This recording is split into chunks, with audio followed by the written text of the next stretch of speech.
بسم اللہ الرحمن الرحیم۔ جی دوستو، آج کی ہماری ویڈیو جو ہے وہ ہے حضور اکرم صلی اللہ علیہ وآلہ وسلم کی احادیث کے متعلق۔ اس ویڈیو میں ہم آپ کو ایسی احادیث سنائیں گے جن کو سن کر آپ کا ایمان تازہ ہو جائے گا۔ یہ احادیث سن کر آپ کے دل روشن ہو جائیں گے۔ ان احادیث میں ہم آپ کو بتائیں گے کہ بھائی کا بھائی پر کیا حق ہوتا ہے۔ اس کے علاوہ اور بھی بہت سے ایسے دینی مسائل احادیث کی صورت میں آپ کو بیان کیے جائیں گے۔ تو میری آپ سے ریکویسٹ ہے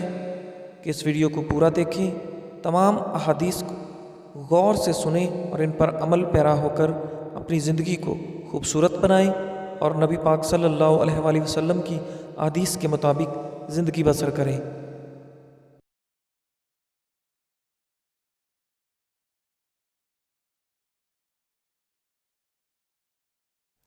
حضرت ابو درداء سے روایت ہے کہ میرے خلیل محبوب صلی اللہ علیہ وآلہ وسلم نے وصیت فرمائی ہے کہ اللہ کے ساتھ کبھی کسی چیز کو شریک نہ کرنا، اگرچہ تمہارے ٹکڑے کر دیے جائیں اور تمہیں آگ میں بھون دیا جائے۔ اس احادیث کا مطلب ہے کہ ہمارے پیارے محبوب حضرت محمد مصطفیٰ صلی اللہ علیہ وآلہ وسلم نے وصیت فرمائی ہے کہ اللہ تعالیٰ کے ساتھ کبھی کسی کو شریک مت بناؤ اور نہ ہی اس کا کوئی برابری کرنے والا ہے۔ اس کے بدلے میں آپ کو جو مرضی تکلیف دی جائے، آپ کے ٹکڑے کر دیے جائے، آپ کو آگ میں جلا دیا جائے، پھر بھی اللہ تعالیٰ کی ذات کے ساتھ کسی کو شریک نہ بنانا۔ حضرت ابو ہریرہ روایت کرتے ہیں کہ رسول اللہ صلی اللہ علیہ وآلہ وسلم نے ارشاد فرمایا کہ جمعہ کے دن میں ایک گھڑی ایسی ہوتی ہے کہ اگر کسی مسلمان بندے کو حسن اتفاق سے خاص اس گھڑی میں خیر اور بھلائی کی کوئی چیز اللہ تعالیٰ سے مانگنے کی توفیق مل جائے تو اللہ تعالیٰ اس کو وہ چیز عطا فرما دیتا ہے۔ بخاری شریف کی یہ حدیث ہے جس سے مراد ہے کہ ہر جمعہ کے دن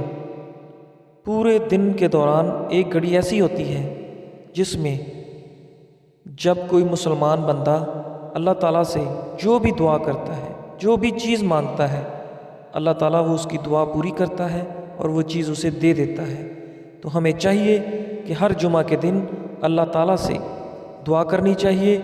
اور اس کے پیارے محبوب حضرت محمد مصطفیٰ صلی اللہ علیہ وآلہ وسلم پر درود و سلام بھیجنا چاہیے۔ حضور اکرم صلی اللہ علیہ وآلہ وسلم کا ارشاد ہے کہ میرے رب نے مجھ پر یہ پیش کیا کہ میرے لیے مکہ کے پہاڑوں کو سونے کا بنا دیا جائے۔ میں نے عرض کیا، اے اللہ، مجھے تو ہی پسند ہے کہ ایک دن پیٹ بھر کر کھاؤں تو دوسرے دن بھوکا رہوں، تاکہ جب بھوکا ہوں وہ تیری طرف زاری کروں اور تجھے یاد کروں، اور جب پیٹ بھروں تو تیرا شکر ادا کروں، تیری تعریف کروں۔ اس سے مراد یہ ہے کہ اللہ تعالیٰ نے نبی پاک صلی اللہ علیہ وآلہ وسلم کے لیے مکہ کے پہاڑوں کو سونے کا بنا دینے کا کہا، تو آپ صلی اللہ علیہ وآلہ وسلم نے فرمایا کہ اے میرے رب، میرے لیے تو ہی کافی ہے، جب میں پیٹ بھر کر کھاؤں تو تیری تعریف کروں اور جب بھوکا رہوں تو تیری طرفداری کروں۔ تو اس سے مراد یہی ہے کہ ہمیں اللہ تعالیٰ کا ہر حال میں شکر ادا کرنا چاہیے۔ حضرت انس رضی اللہ تعالیٰ عنہ سے روایت ہے کہ ایک دن رسول کریم صلی اللہ علیہ وآلہ وسلم حضرت ابو بکر صدیق رضی اللہ تعالیٰ عنہ، حضرت عمر رضی اللہ تعالیٰ عنہ اور حضرت عثمان رضی اللہ تعالیٰ عنہ کے ساتھ مدینہ کے مشہور پہاڑ احد پر چڑھے تو پہاڑ احد خوشی کے مارے ہلنے لگا، تو حضرت محمد صلی اللہ علیہ وآلہ وسلم نے اپنا پیر اس پر مارا اور فرمایا، ارے احد تھم جا، تیرے اوپر ایک نبی ہے، ایک صدیق ہے اور 2 شہید ہیں۔ صحیح بخاری شریف کی یہ حدیث ہے۔ رسول اللہ صلی اللہ علیہ وآلہ وسلم نے فرمایا کہ ہر گناہ میں سے جتنا چاہے اور جب چاہے اللہ تعالیٰ معاف کر دیتا ہے، لیکن ماں باپ کی نافرمانی کے گناہ کا مواخذہ دنیا ہی سے شروع ہو جاتا ہے اور اسے معاف نہیں کیا جاتا۔ اس حدیث سے مراد ہے کہ رسول اللہ صلی اللہ علیہ وآلہ وسلم نے فرمایا کہ ماں باپ کی عزت کرنی چاہیے، ان کا فرما بردار ہو کر زندگی گزارنی چاہیے، ماں باپ کے سامنے کبھی بھی اف تک نہیں کہنا چاہیے، کیونکہ جو بندہ ماں باپ کی نافرمانی کرتا ہے وہ دنیا میں بھی ذلیل و خوار ہے اور اگلے جہان بھی وہ ذلیل و خوار ہے، اس کی نہ اس دنیا میں بخشش ہے نہ اگلے جہان بخشش ہے۔ تو اس لیے ہمیں ماں باپ کی عزت، قدر اور احترام کرنا چاہیے اور ان کی دعائیں لینی چاہیے تاکہ ہم اس جہان میں بھی سرخرو ہوں اور آخرت میں بھی سرخرو ہوں۔ حضور اکرم صلی اللہ علیہ وآلہ وسلم نے فرمایا، اذان اور اقامت کے درمیان دعائیں رد نہیں ہوتی، اس لیے اذان اور اقامت کے درمیان دعا مانگا کرو۔ صحیح بخاری شریف کی یہ حدیث ہے، تو ہمیں اذان اور اقامت کے دوران اللہ تعالیٰ سے سچے دل سے دعا مانگنی چاہیے، کیونکہ اس وقت اللہ تعالیٰ ہماری دعاؤں کو سنتا ہے اور قبول فرماتا ہے۔ حضور اکرم صلی اللہ علیہ وآلہ وسلم نے فرمایا، اگر تم کو جنت پسند ہے تو اپنے بھائی کے لیے بھی وہی پسند کرو جو اپنے لیے پسند کرتے ہو۔ اس حدیث میں نبی پاک صلی اللہ علیہ وآلہ وسلم نے بھائی کا بھائی سے رشتہ اور بھائی کا بھائی سے جو تعلق ہوتا ہے وہ بیان کیا ہے۔ یہ نہیں کہ اپنے لیے تم اچھی اچھی چیزیں مانگو اور بھائی کے لیے بری چیزیں لے کر جاؤ، ہمیشہ اپنے بھائی کے لیے بھی وہی چیز لے کر جاؤ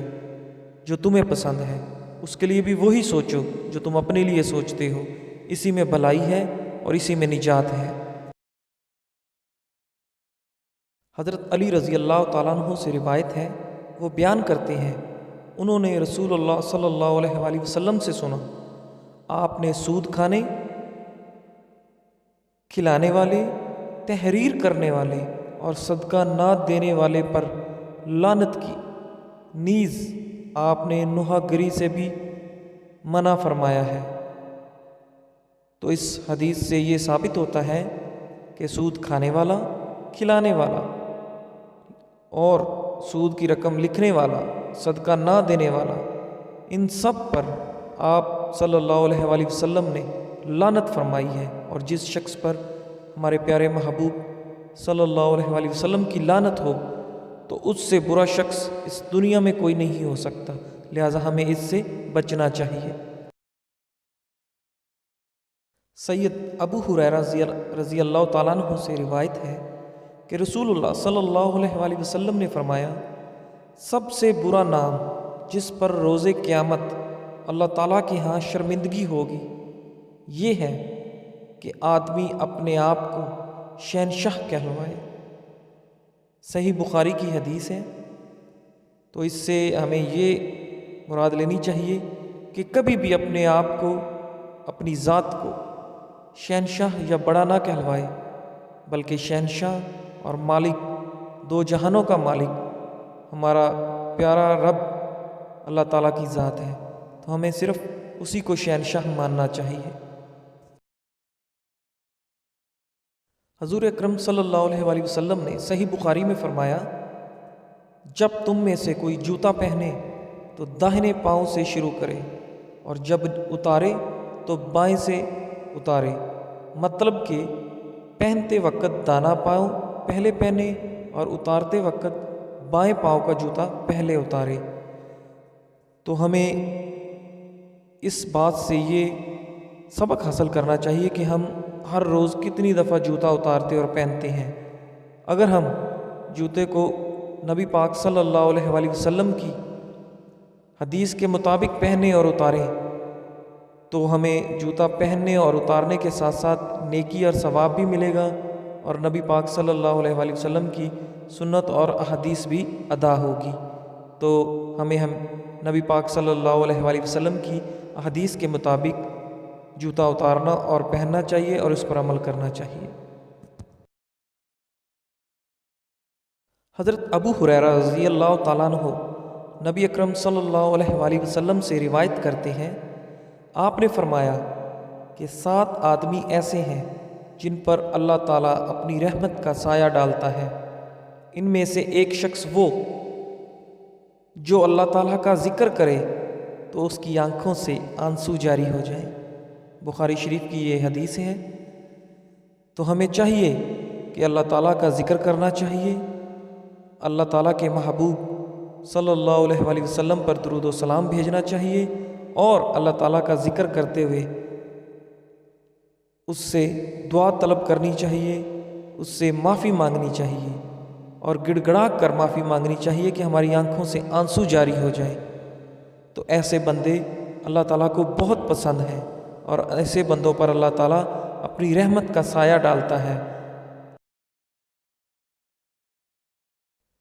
ابن ماجہ میں حضور اکرم صلی اللہ علیہ وآلہ وسلم نے ارشاد فرمایا، اور خبردار کبھی جان بوجھ کر نماز نہ چھوڑنا، کیونکہ جس نے قصد نماز چھوڑ دی تو اس کے بارے میں وہ ذمہ داری ختم ہوگی جو اللہ کی طرف سے اس کے وفادار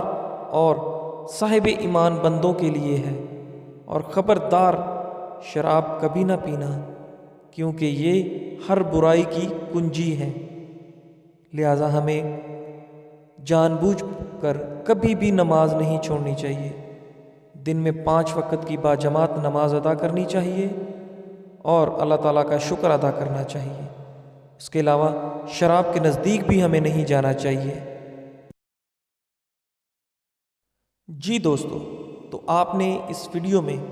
وہ تمام احادیث سنی جو نبی پاک صلی اللہ علیہ وآلہ وسلم نے ارشاد فرمائی تھی۔ تو میں امید کرتا ہوں